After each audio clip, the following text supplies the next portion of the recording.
Hello friends, क्या आप जानते हैं कि नर्सरी में महंगे दामों पर मिलने वाला और हमें ऑक्सीजन देने वाला स्नेक प्लांट आप मात्र एक टुकड़े से उगा सकते हैं। आप स्नेक प्लांट की पत्तियों को कट करके इसके एक टुकड़े से घर पे बहुत ही आसानी से स्नेक प्लांट उगा सकते हैं। अगर आप कोई इंडोर प्लांट लगाना चाहते हैं तो स्नेक प्लांट बेस्ट प्लांट है, क्योंकि ये जो हमारा वातावरण है उसके आसपास मिलने वाली हार्मफुल गैसेस जैसे कि फॉर्मेल्डिहाइड, बेंजीन को अपने अंदर एब्जॉर्व करता है और शुद्ध ऑक्सीजन प्रोवाइड करता है। तो इसलिए ये एक बेस्ट इंडोर प्लांट है स्नेक प्लांट। स्नेक प्लांट एक बहुत ही हार्डी प्लांट है। अगर आप इसे अपने घर में लगाते हैं तो इसे बहुत ज़्यादा केयर की ज़रूरत भी नहीं होती है और ये बहुत ही आसानी से लगने वाला प्लांट है। प्लांट एक ऐसा प्लांट है कि अगर आप इसे महीनों खाना नहीं देते हैं और पानी इसमें नहीं डालते हैं तब भी ये ख़राब नहीं होता है। इसे बहुत ज़्यादा सनलाइट की ज़रूरत नहीं होती है, इसलिए आप इसे अपने घर के किसी भी कोने में रख सकते हैं। आजकल सभी घरों में टीवी, लैपटॉप, कंप्यूटर और मोबाइल तो हम सबके पास ही होता है। तो मोबाइल और जितने भी इलेक्ट्रॉनिक सामान है हमारे आसपास, उनसे निकलने वाले हार्मफुल रेडिएशन को भी ये कम करता है और हमारे आसपास का जो वातावरण है उसको क्लीन करता है, शुद्ध करता है।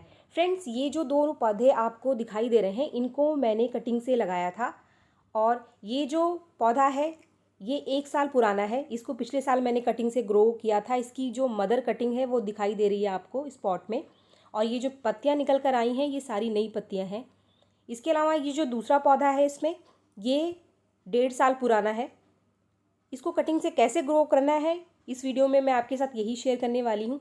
ये देखिए आप, ये 2 पत्तियां मैंने ले ली है स्नेक प्लांट की। इसके बाद कम से कम 7-8 इंच कटिंग आप इसकी बना लेंगे।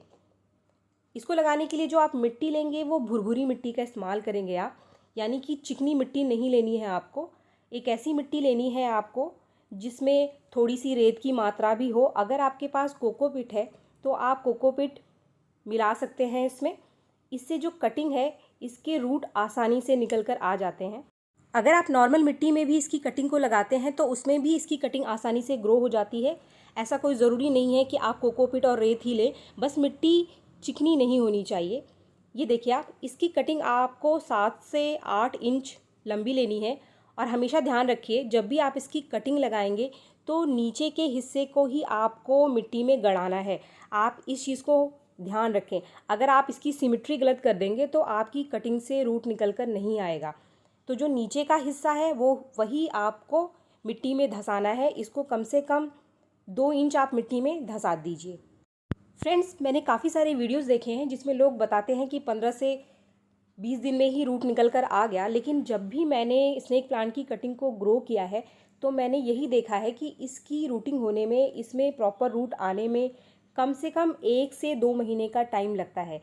तो मेरा जो एक्सपीरियंस है इसमें रूटिंग का वो ये है कि इसकी रूटिंग अच्छे से आने में 1 से 2 महीने का टाइम लगता है और आप 1 महीने से पहले इसकी कटिंग को ना छेड़ें। कटिंग को अच्छे से मिट्टी में गड़ा दीजिए जिससे कि कटिंग हिले ना। अगर कटिंग बार बार हिलेगी तो रूटिंग नहीं होगी। और आप भी कटिंग को बार बार निकाल कर ना देखें। बार बार निकाल कर देखने से कटिंग डिस्टर्ब होती है और रूट निकल कर नहीं आते हैं। फ्रेंड्स, इसके बाद आप इसकी अच्छे से वाटरिंग करेंगे। अच्छे से इसे पानी डालकर हम इसको एक शेड वाली जगह पर रखेंगे। आपको इसे डायरेक्ट सनलाइट में नहीं रखना है, आप इसे शेड वाली जगह पर ही रखें। और हमेशा आप इसकी मिट्टी को मॉइस्ट रखें, बहुत ज़्यादा मिट्टी गीली नहीं रखना है। अगर आप बहुत ज़्यादा मिट्टी गीली रखेंगे तो नीचे से फंगस लग जाता है और आपकी कटिंग ख़राब हो जाती है। तो आपको सिर्फ मिट्टी मॉइस्ट रखनी है और इसमें बहुत ज़्यादा वाटरिंग नहीं करनी है। कटिंग को आपको छेड़ना नहीं है और कटिंग को आपको शेड वाली जगह पर रखना है। फ्रेंड्स, अब 1 महीने बाद, कम से कम 1 महीने का मैं वेट करूंगी और 1 महीने बाद मैं आपको इसकी रूटिंग दिखाऊंगी कि इसकी कंडीशन क्या है और उसमें कितनी रूट्स निकल कर आए हैं। फ्रेंड्स, आप देख सकते हैं कि ये 30 दिन के बाद की कटिंग है और ऊपर से आप देखिए कि इसकी कंडीशन कैसी दिखाई दे रही है।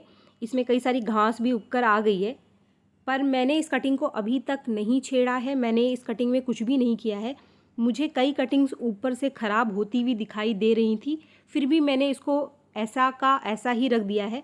ये देखिए आप, कुछ कटिंग जो है हमारी नीचे से गल गई है, पर कुछ कटिंग मुझे ऊपर से हेल्दी दिखाई दे रही है और हरी दिखाई दे रही है। तो अभी हम इसकी रूटिंग चेक करेंगे और बहुत ही सावधानी से आपको इनको बाहर निकालना होगा, क्योंकि अगर इसकी रूट आ गई है और आप जोर लगाकर खींचेंगे तो इसके जो रूट्स हैं वो नीचे टूट सकते हैं, क्योंकि जो नए रूट्स हैं वो बहुत ही कोमल होते हैं। तो इसको आपको सावधानी से निकालना है। इसकी मिट्टी को पहले हम आसपास की मिट्टी को ढीला कर लेते हैं, उसके बाद हम इसकी कटिंग को निकालते हैं। ये देखिए आप पहली कटिंग, ये देखिए आप, इसमें मुझे 3-4 रूट्स दिखाई दे रहे हैं। इसमें कुछ रूट्स निकल कर आ गए हैं। मैं सारी ही कटिंग आपको दिखा रही हूँ बारी बारी से। ये देखिए आप, इसमें सिर्फ एक रूट निकल कर आया है और ये कंडीशन 1 महीने की बाद की है। जैसा कि मैंने आपको पीछे बताया था कि इसकी प्रॉपर रूटिंग होने में तकरीबन 1 से 2 महीने का टाइम लगता है। ये देखिए, ये जो पिछली कटिंग थी इसमें काफ़ी बढ़िया रूटिंग हो गई है। इसमें एक भी रूट निकल कर नहीं आया है। इस कटिंग में भी एक भी रूटिंग नहीं है और ये कटिंग आप देखिए, ये भी नीचे से गल गई है। इसमें एक रूट दिखाई दे रहा है मुझे। तो फ्रेंड्स, हम देख सकते हैं कि हमारी जो आधी कटिंग थी वो ख़राब हो गई है और आधी कटिंग में रूट्स निकल कर आ गए हैं। अगर आप घर पे स्नेक प्लांट की कटिंग लगाते हैं तो 1 महीने से पहले इसकी कटिंग को आप ना छेड़ें, और अगर 1 महीने बाद आप कटिंग चेक करते हैं उसमें रूटिंग हो रही है तो आप इन कटिंग्स को उसी पॉट में रहने दीजिए और तकरीबन 2 महीने का आप वेट करें, क्योंकि मैंने कटिंग निकाल दी है तो मैं इसको दूसरे पॉट में लगा दूंगी। जब भी हम कोई कटिंग ग्रो कर जाती है और उसे हम दूसरे पॉट में लगाते हैं तो आपको कुछ चीज़ों का ध्यान रखना चाहिए। पहला तो जिस भी पॉट में लगाते हैं उसकी ड्रेनेज अच्छी होनी चाहिए। इसमें 40% मिट्टी, 30% वर्मी कंपोस्ट और 30% कोकोपीट लिया है मैंने। इसके अलावा 1 चम्मच ट्राइकोडर्मा पाउडर भी मैंने इस मिट्टी में मिलाया है। ट्राइकोडर्मा पाउडर मिलाने से जो हमारी कटिंग अभी नई नई ग्रो हुई है इसमें किसी भी तरीके का फंगस नहीं लगता है। अगर आपके पास कोई फंगीसाइड है तो आप 1 चम्मच फंगीसाइड इसकी मिट्टी में मिला दीजिए, क्योंकि हमारी कटिंग जो अभी ग्रो हुई है उसकी जो रूट्स निकल कर आए हैं वो आगे भी गल सकते हैं अगर आपने इसके ऊपर प्रॉपर ध्यान नहीं दिया तो। इसकी कटिंग को आपको बहुत ही सावधानी से लगाना है, जिससे कि जो नए रूट्स आ गए हैं वो टूटे ना और गले ना। आप इसको लगाने के बाद इसकी जो आसपास की मिट्टी है इसको अच्छे से दबा दीजिए ताकि हमारी कटिंग हिले ना। कटिंग लगाने के बाद आपको इसे एक शेड वाली जगह पर ही रखना है, इसको सनलाइट में नहीं रखना है, और इसमें जो आप वाटरिंग करेंगे वो कम से कम करेंगे। पहली बार में हम इसे अच्छे से वाटरिंग दे देंगे, लेकिन उसके बाद आपको मिट्टी जो है इसकी उसको हल्का मॉइस्ट रखना है। आपको बहुत ज़्यादा वाटरिंग नहीं करना है। ऐसा नहीं है कि आप भर भर के इसमें पानी डालें तो आपकी कटिंग लगने के बाद भी गल सकती है। आप इसे छायादार वाली जगह पर ही रखें और तब तक मिट्टी को आपको सिर्फ मॉइस्ट रखना है कि इसमें नई पत्तियां निकल कर ना आने लगे। और जैसे ही आपको इसमें नई पत्तियां निकल कर आनी दिखाई दे जाए तो आप समझिए कि आपका जो स्नेक प्लांट है वो प्रॉपर तरीके से लग गया है। इसके बाद आप इसको जहाँ भी रखना चाहते हैं रखें और जितना पानी डालना है आपको डालें। तो फ्रेंड्स, अगर आपको ये वीडियो पसंद आया तो एक लाइक ज़रूर करें और मेरे चैनल को सब्सक्राइब करना ना भूलें। Thank you.